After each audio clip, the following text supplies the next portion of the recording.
Did Eric Menendez lie in his 1993 trial? Well, let's give it a look. I'm body language expert and behavior analyst Tracy Brown. Watch this. Stay tuned for my analysis. Can you answer the question? I told him that it was basically oral sex that was happening. Okay. And did you tell him anything about any kind of violence that would accompany it or any kind of threats from your father? Yes. And what did you tell him about violence?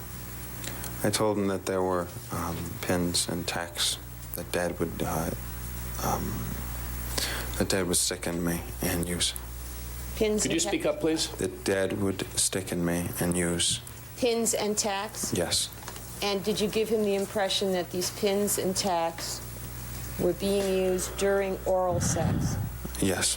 And in fact, was that something that did happen between yourself and your father when you were a teen? Yes.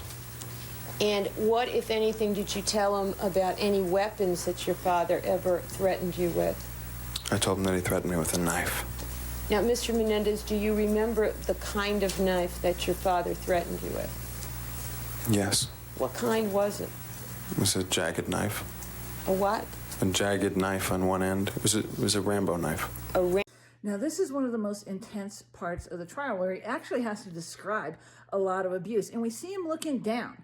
And when people look down like that, they're getting into negativity. That's how he's feeling. He's feeling bad about it. He can be looking down also in shame because there's just a lot of shame around this topic. We also see his blink rate go very low because he's under threat. And this is, like, to admit this stuff it's really hard. So he's seeing this as a threat. And so that's why that blink rate is going low because he's taking in all the information around him.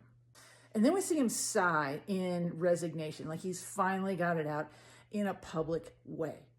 And then he closes his eyes at the word knife, just briefly. That's because it's something he doesn't want to see. So he is very congruent here, and just what you'd expect from someone describing such an intense situation. So I'm going with truth on this. When you want to know more, go up here to my profile in the first link under the red arrow. That's my newsletter. I'll send you tips like this and a lot more once a month. Now you know, TB.